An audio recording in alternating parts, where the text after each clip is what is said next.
Hi there, my name is Eliza. I had a huge shock not so long ago, and it made me really nervous. It's all about my sister, or rather, the fact that my parents deprived me and left me with nothing. This is so unfair. I think you understand me, because many of my friends also do not get along very well with their brothers and sisters, but I have a slightly different case, because we are not related. Well, in general, now I will tell you everything in more detail. While you watch, do not forget to like the video, subscribe to the channel, and be sure to write your opinion under the video. I'll read them all. As I said, I have a sister, and she is my half-sister. How did this happen? I was born the only child in the family. We have never been very poor. On the contrary, I always got everything I wanted. My parents spared no expense on me, but in return, they both worked hard and spent almost no time with me. At first, I was worried about this, but then I got used to it and even found advantages in the fact that they were not around. They bought me everything. No birthday or Christmas passed without me getting gifts. When I grew up, the amount of expenses increased. And so, on the last recent holiday, they gave me the car that I asked for. Yes, I was very happy. We were going to get together after Christmas and celebrate the holiday properly. Our maid prepared the food, I dressed up and waited for my parents for dinner. The doorbell rang in the house. I ran to open it in joy and saw a girl I didn't know. She was a little older than me, and she looked cocky and overconfident. I didn't like the look of her, so I asked her what she wanted, and she came into the house, sat down at the table, took off her gloves, and introduced herself. "My name is Ariana. I'm your sister," she said. These words sounded like a threat, and I thought it was some kind of stupid joke. It can't be, because I was the only one in the family. I told her to get the hell out of there to avoid trouble with the police, and then she said she wasn't going anywhere, that her father would come and explain everything. Then the doorbell rang and my parents came in. They reacted to Ariana as if they had known her for a long time. I realized that I was about to have a long, unpleasant conversation. My father kissed us, my mother sat down next to me, and they told me that Ariana would now live with us because she was my half-sister. Her mother recently died due to illness, so now she will live with us because she is my father's daughter. I gave my mother a surprised look, and she looked as if she'd accepted the news long ago and wasn't even the least bit embarrassed. I was so angry. What kind of right does she have to just barge into my house and pump my license? Ariana began to eat and then said that now she would choose a room for herself and she moved in next to me. The staff brought her suitcases and I realized that this is really not a prank, that this is real. My spirits sank at once. I asked my father how it happened, and he said that he used to be married, that my mother is his second marriage and she knew about it perfectly well. In short, only I did not know. As soon as I imagined that I would now have to see her face every day, I felt sick. But it turned out that the worst was yet to come. Somehow a week passed, we kept bumping into each other in the bathroom.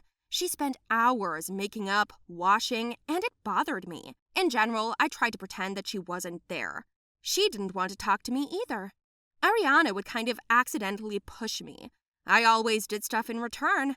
She came to my school and tried to get all the attention. She wagged her tail in front of all our boys at school, pretended to be pretty in front of the teachers and my friends. They even doubted at some point that she was so bad, as I said. She managed to be the best in her class, but not in mine. I didn't let her. A second week passed, then a month.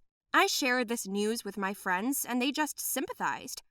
Well, after Christmas, my father gathered us all together again for dinner, and there was another conversation to be had. I was sitting in a bad mood and sarcastically asked, "Is there another child behind the door?" My father obliquely looked at me and then told me that now in their business with Mother, there are big difficulties and risk, and it would be necessary to temporarily transfer part of the property to someone. And I assumed it would be to me because I was the rightful heir. "We will transfer your fortune to Ariana and then return it back," he said, adding that these were necessary measures. What? You want to leave me with nothing? I was indignant, and a sly smile spread on Ariana's face. My parents immediately tried to calm me down, but I didn't even want to listen. You see, Ariana is already of age. She has no loans, no debts, and she has almost nothing to do with our family. It still didn't calm me down. Can't my parents see how mean and cunning she is? How can they trust her that much? But Mom and Dad wouldn't even listen. The very next day, a lawyer came to us and they gave my entire fortune to her. I was ready to explode. And Ariana was even more smug. I said through my teeth that I wouldn't let them take everything away from me. So she whispered, "I've already taken everything," and then went to her room. She then took the keys to my car and said that it was hers now too. My father didn't even want to hear about conflicts. He insisted that we should be friends with each other. But I didn't need such a nasty sister. And what do you think happened next? After a couple of weeks, we had strange purchases in the house. She ordered new furniture, sold my car, and bought another one. Ariana did not deny herself anything. But why did I see everything and my parents didn't? In the end, I asked for help from a lawyer, hired him for the rest of my money, and he said that everything was legal and that nothing could be done. Now Ariana is the official owner of everything that was mine. I cried nonstop. My mother just said it was temporary, but I didn't believe them. And while Ariana spent my money, I did not understand how I would continue to live. And then a letter came to us. I saw it first. It was addressed to Ariana. It turned out to be from a lady. I opened it and found out that her mother was actually alive, that she moved to live in a neighboring city and is waiting for her daughter. Can you imagine? They decided to pull off such a scam. I immediately took the letter to my father at work. Dad saw it, read it, and said nothing but, "Go home." I came home outraged and upset, ready to kill my sister. In the evening, some people came to us. They signed something, discussed it, and Dad said that their capital was empty. And then they left, taking something in an envelope. It seemed to me that my whole world had collapsed. I sat down in the room and stupidly sobbed. I was now basically homeless. Then Ariana, Dad, and Mom came into my room. They started to calm me down, and Ariana said, "Calm down. Can I take my fee now?" she asked. My father handed her the same envelope as the other people, and she signed it and kissed me. "Don't worry, they'll explain everything to you," she said, and left. In general, it turned out that she was a hired actress who was supposed to play my father's daughter for the tax service. In general, I didn't quite understand this business, but she left my inheritance to me and left. Business improved, the case turned out well. I almost went crazy from such a circus. Well, what wouldn't you do for business, right? My name is Mars. You can't imagine that you can live on the level of almost homeless with rich parents. Most importantly, I chose to be poor myself. Now I will tell you everything, and you can subscribe to this channel. There are a lot of interesting stories here. I live in a large family. In addition to my parents, I have 5 brothers and sisters. Our dad has been working as a foreman for a private firm all his life, and my mom keeps track of all of us, her kids. I'm the oldest in the family. My mother told me that God himself sent me to them because they were married early, but they couldn't have children for a long time. Years passed, medicine did not help. My mother grew old, and hope ran out. But one day, in a moment of utter desperation, luck smiled on them and I appeared. And after me, as if by magic, 5 more were born. I agree that our living conditions are poor, but Mom and Dad were never discouraged. As long as I can remember, they were always overjoyed at the birth of another baby. Dad enthusiastically chose the names of newborns, and one child was the favorite of the other. My father always said that financial difficulties were a temporary problem. The main thing is that we still did not starve, and the good thing was that we were all healthy. The children were getting an education. We were still happy. This year I turned 18 years old.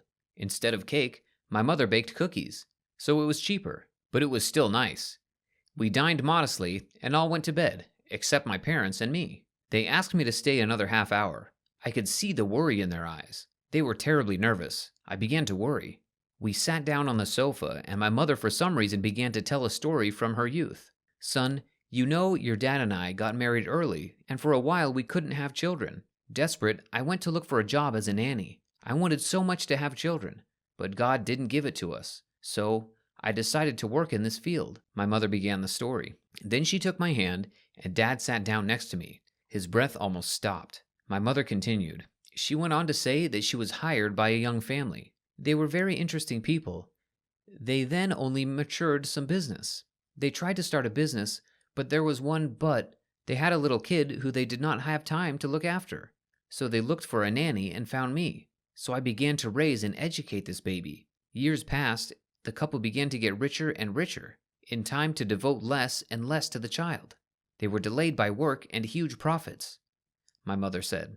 Well, then according to her, the couple was going to go to another country to expand the business, and this nanny was asked to look after the child. They promised to send money for maintenance. In general, that child was you, Mars, my mother said, somewhat guilty. I almost fell off the sofa in surprise. Of course, it all fits together now, which is why my mother avoided the subject of me being born. I was surprised at first, then I was afraid, and then I felt anger, mixed with resentment. How could they do this to me? They prefer work to their only child? Is it that much they didn't care about me? Mom and Dad saw my indignation and hugged me tight. I couldn't stand it and started crying. Dad said they haven't shown up since, but when my mother came home with my prophecies, my father was very happy. He had heard a lot about me from my mother and had already fallen in love with me in absentia. You were sent to us by heaven. After you, God gave us 5 more children. I could only dream of this before. I'm sorry that we hid all this, but we immediately agreed to tell everything on your coming of age, Dad said. I suddenly had images of people I didn't know, a house, and my mother, only at a young age. They were probably memories, not strange dreams. I asked where they were now and what they were doing. My father told me that they are very rich now. They have a big business, a whole chain of hypermarkets in several cities. Also, according to my father, he tried to contact them several times, not because he doesn't love me, but because he thinks it's his duty. And for the last time, they answered the phone. I looked at him questioningly, and he went to the door and opened it without a word. There were people on the doorstep of our house that I had seen many times on TV, in magazines, in ads on the internet, but I didn't even know that I was their son. They were dressed in expensive clothes. A woman and a man entered the house, carrying a pile of gifts. They didn't know where to start the conversation, and then all of a sudden they wished me a happy birthday, handed me the car keys, and said that this gift was in my yard. Then they gave me some cards with money in the account, said that I could buy anything I wanted. Then they offered to fly with them to France for the holidays. They were getting closer to me. I turned my head and saw my parents go into the room. My mother was crying. I knew it was painful for her to do this, but my parents are honest and fair. They gave me the choice. My father looked at me in a depressed state and said that they would come later. Those two very loudly told without interruption how good it is in this or that country. They sat on the floor at my feet and looked into my eyes, as if trying to beg forgiveness for all these years. I had nothing to say. I got up from the couch and yelled, "Mom, Dad, come here!" My parents returned a second later.